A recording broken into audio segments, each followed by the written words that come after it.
Cara, eu tava namorando, os meus sócios falaram, cara, comprei, montei uma posição. É uma que eu tô olhando, de commodity. Vale a pena. Essa geração de caixa é monstruosa. Sim, eles estão sinalizando um payout de 80%, 100%, uma coisa assim, altíssimo. Eu gosto de negócios assim, sabe? Bom demais pra ser verdade. Sim, tem que ser muito competente pra fazer um negócio desse. Vai voar e... tá no meu radar, mas abri o capital agora. Dificilmente setor, eu coloco... Fala o setor. É a CEMIN. CSN Mineração. CSN Mineração.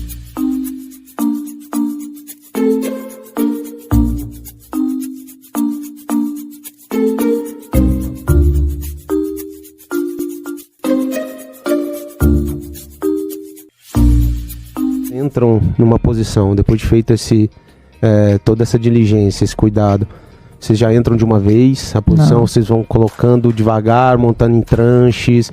Isso também é uma pergunta que aparece frequentemente. Não, a gente sempre monta a posição devagar, a gente nunca tem pressa. A não ser que assim, seja uma grande oportunidade, como por exemplo foi na pandemia, mas isso acontece 1, 2 vezes por ano e olhe lá, né? E uma vez a cada 5 nessa magnitude. Então a gente prefere sempre ir devagar e sempre ir montando uma posição. E a gente gosta de ir por metas em quantidade de ações. Então, sei lá, eu quero chegar a 0,1% do capital, e quantas ações é isso e tal, e vai acumulando ao longo do tempo. Vai dividindo no tempo, isso. Até pra e vai usando o fluxo de dividendos também, né? Porque não são todos os meses que caem dividendos. Alguns meses são mais concentrados que outros. Não é sempre que no mês que cai o dividendo vai ter a boa oportunidade de preço. Eu vejo a interação de vocês lá na GF com os clientes lá, é muito legal, vocês colocando, caiu hoje, vocês postam lá, sim, bem legal isso. É legal porque, para quem está começando, o mais importante no início é o hábito. Investir tem que se tornar um hábito. Sim. Então você determinar algum dia da semana e ter aquele aporte, abrir o home broker quando você tiver uma decisão tomada, compra, fecha, cara, vai trabalhar, vai fazer as suas coisas. Notícias, né? É até bom você se manter informado, mas o seu comportamento como investidor, ele vai ditar muito mais o seu resultado do que as próprias cotações. Então, quanto mais você cultuar, né, meu pai sempre fala, né, sobre cultuar o ego, o patrimônio ele cultua o ego, e de fato, todo mundo fica feliz quando algum investimento sobe. Mas no frigir dos ovos, o que vai pagar os seus boletos é a renda que esse patrimônio vai gerar.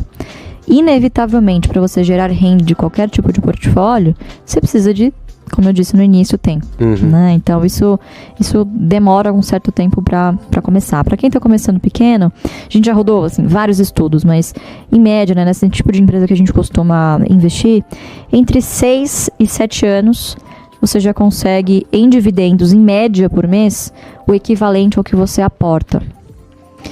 E daí para frente, pensa só, você praticamente está dobrando o seu poder de aporte. Quer dizer, metade você tira do seu bolso, metade a sua carteira já te dá para você reinvestir.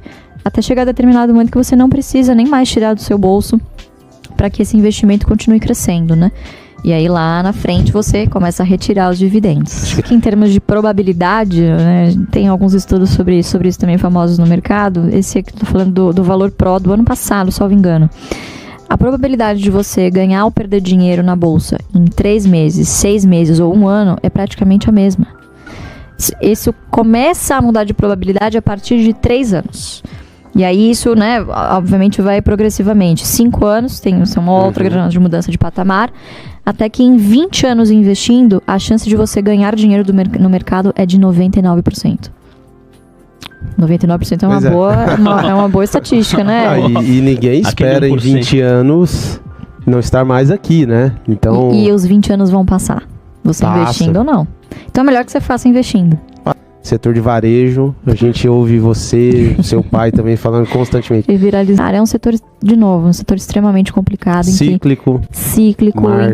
Margem muito apertada. Então, eu ouço falar em varejo, eu lembro em margem. Que o Hugo falou, Hugo e varejo, margem comprimida, margem apertada. Pois é, margem é tudo, né? As pessoas não entendem que, cara, é dali da margem que você vai enxergar a conversão disso em geração de fluxo de caixa. Eu já vi muita empresa que dá lucro, mas que não gera caixa, quebrar. O que importa é caixa, né? É isso que a gente usa para fazer um bom valuation. Então, a gente se importa muito com margens e empresas que, de novo, tenham um nível de constância dessa margem. Obviamente que são negócios que podem não crescer na velocidade que as pessoas esperam, são mais estáveis, geralmente são empresas num nível de maturidade, né, pelo menos que estão na bolsa, um nível de maturidade maior, mas que te entrega essa constância que você precisa. Então, bolsa é um negócio monótono. Por mais chato e óbvio. Esse glamour, né? Que pois é, não tem o glamour que as pessoas buscam. Então, você quer animação, você quer aposta, você vai pra Las Vegas, você vai pra Disney com a sua família. Na bolsa, você tem que ser óbvio. E o que é óbvio pra gente? São aqueles setores em que você não consegue fugir do boleto no final do mês.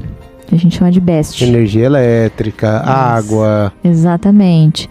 Seguro, cara, seguro pra mim é um dos melhores, né?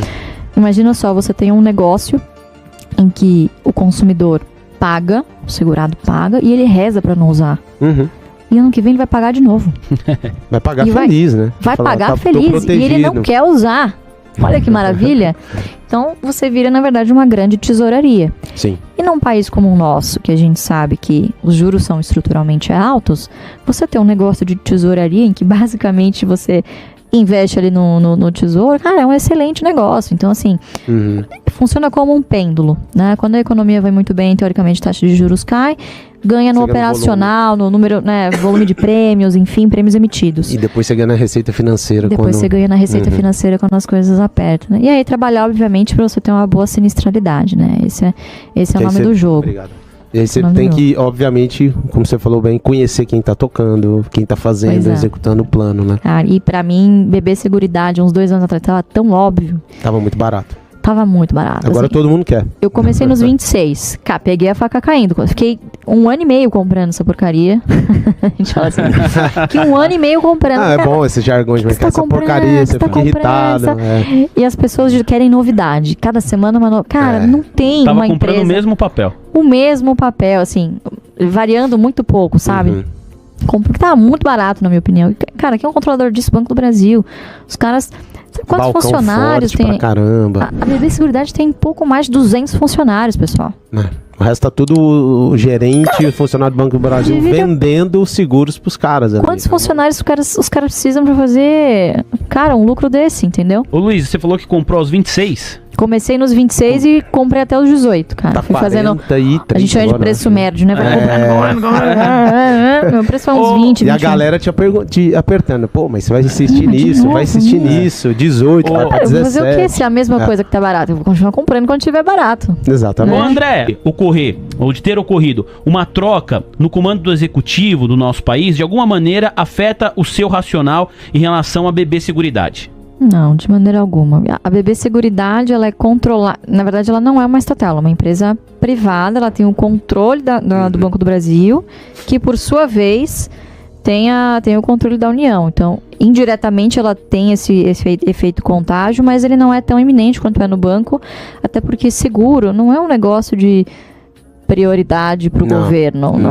Não é um negócio que vai afetar o seu bolso. Pode ser que afete, assim, se tiver um grande caso de sinistralidade, mas é um negócio muito difícil do brasileiro médio sentir no bolso, diferente de uma Petrobras. Até bancos, inclusive. Sim. Você pode até usar... Ter intenção de usar o Banco do Brasil para dar crédito ruim, beleza, mas isso demora um tempo até o brasileiro sentir isso no bolso. Agora, cara, Petrobras, por exemplo... Na hora, cortava o preço na bomba.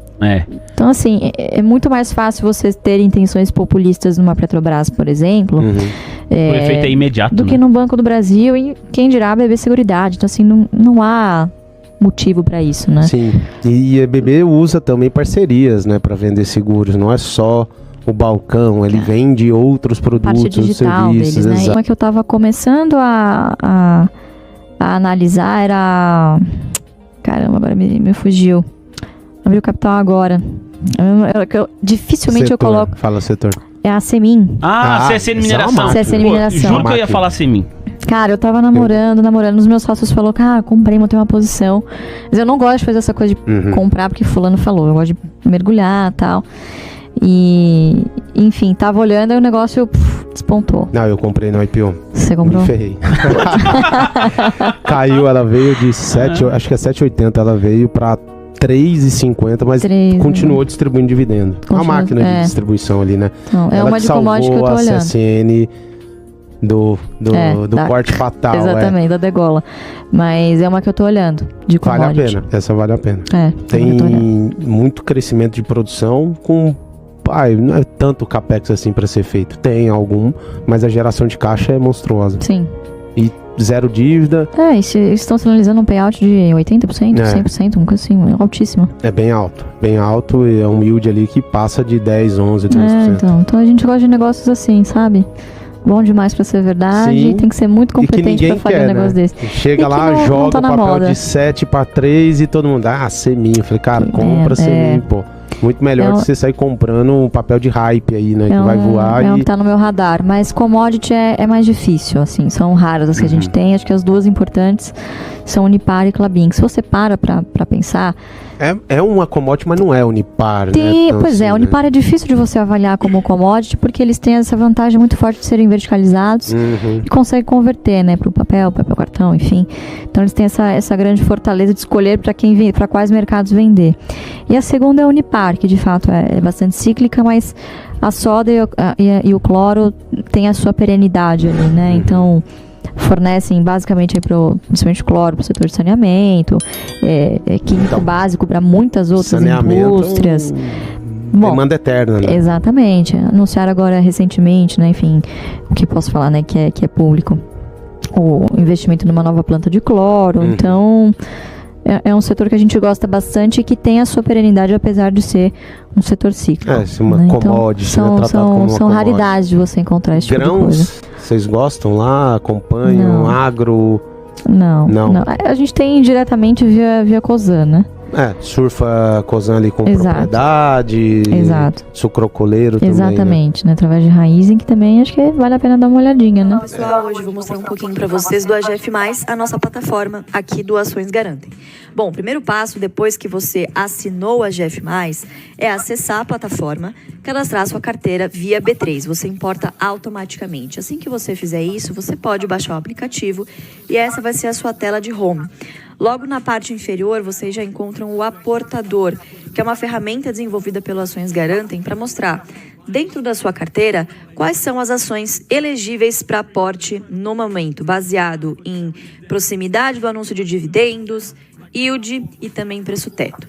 Seguindo, vocês têm o resumo da agenda de vocês, tá bom? Baseado de novo na sua carteira. E por fim, o MDI, que é o mapa do dividendo inteligente, que vai mostrar na sua carteira quais ações estão prestes a anunciar dividendo. Baita ferramenta, né?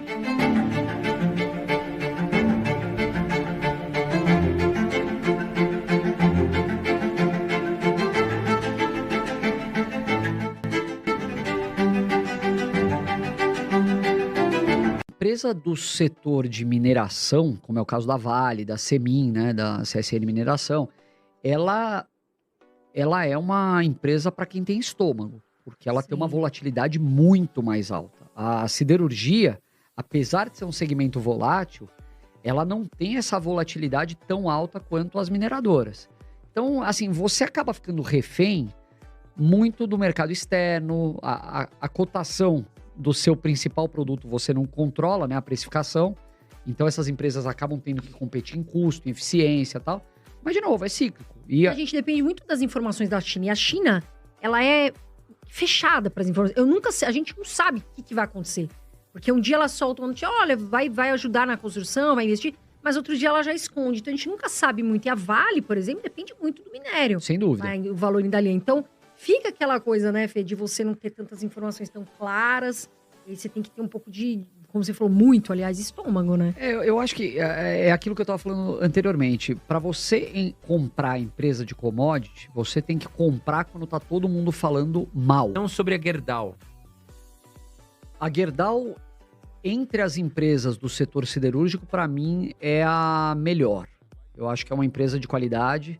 É uma empresa que tem uma característica de portfólio de produto e de operações que elimina a dependência dela de uma ou outra geografia ou de um ou outro tipo de cliente. Então, por ela estar em aços longos, muitas vezes ela acaba tendo muitos benefícios em momentos de retomada de, sei lá, um PAC da vida, setor de construção civil, exatamente. Mas assim, de novo, setor siderúrgico, é um setor cíclico que você vai ter momentos de altos e baixos, apesar Depende da dela China, né? estar uma boa pagadora de dividendo, ela não é uma pagadora de dividendo que entraria na nossa carteira. Então, eu já tive Gerdau, mas eu fiquei com ela pela Goal, que é a holding, né? Então, eu tenho um desconto de holding, achei mais barato comprar. Recebi alguns dividendos, mas foi muito mais oportunístico. Foi um momento, eu tinha pré-pandemia, na pandemia caiu, aí depois teve uma retomada fenomenal, eu vendi naquele momento. Então, é aquela empresa para mim, para minha carteira, que ela vai ser de passagem. Eu gosto, Acompanhou mas abaixo, ela vende entra em não. algum momento e ela sai em algum momento. E quando eu vendo, eu compro outra de dividendo geralmente. Legal. E aí, Carol? A Vale segue nessa linha pra você? Ou... Totalmente. Porque a Vale é uma empresa que todo mundo pergunta, vale a pena agora, nesse valor, né? E fica essa discussão. Vale.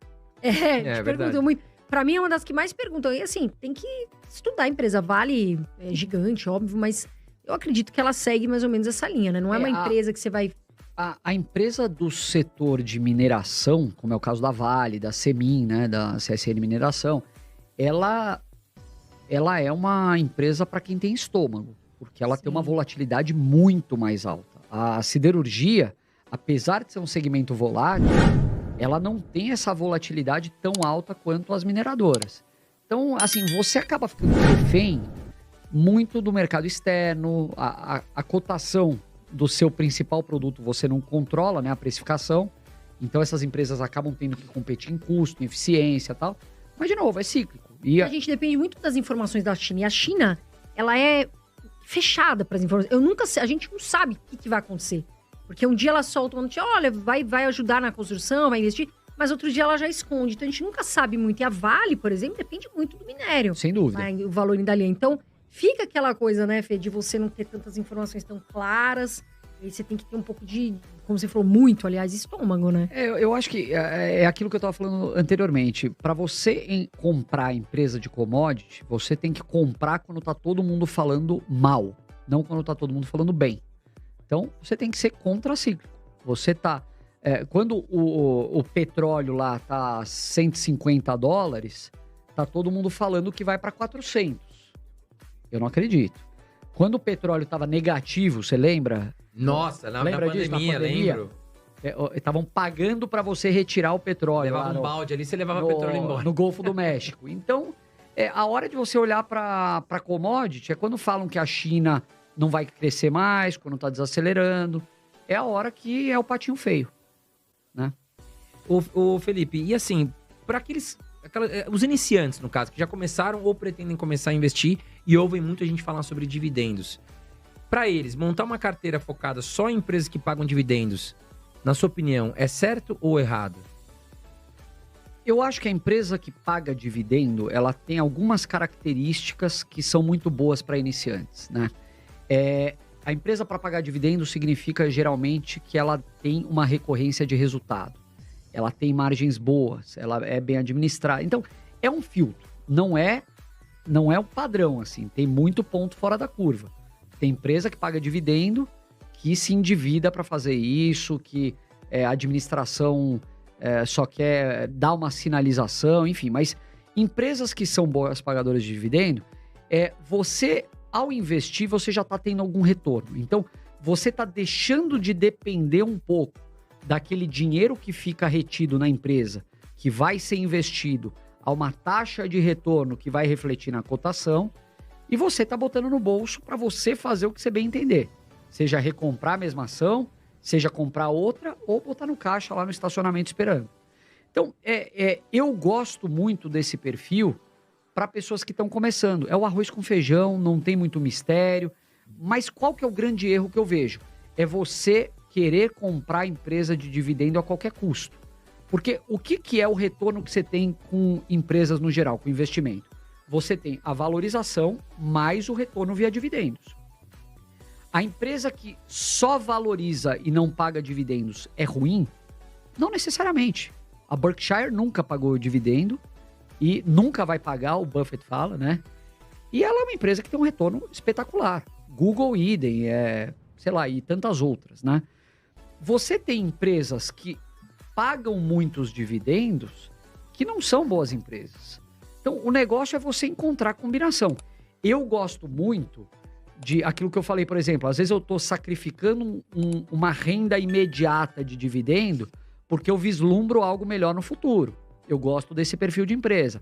Mas uma empresa que não paga dividendo nunca, ou que tem no seu estatuto que ela vai distribuir um percentual muito pequeno do lucro, eu já fico com o pé atrás. Por quê? Porque eu acho que dinheiro na mão de controlador, dinheiro na mão de gestor em excesso, ele pode muitas vezes trazer comportamentos inadequados. Aquela questão de querer montar império, não sei o quê. Sei lá, a empresa, eu te dou um exemplo, o Ultrapar. A empresa de distribuição de combustível, estava em petroquímica, não sei o quê, resolveu investir em farmácias. Cara, é uma alocação de capital péssima, na minha opinião. Vendi o Ultrapar naquele momento, eu tinha também, e parti para outra. Por quê? Porque sobrou talvez... Será que se o dinheiro da Extra Farma tivesse sido distribuído para os acionistas, a empresa não estaria numa situação muito melhor hoje? Eu me pergunto.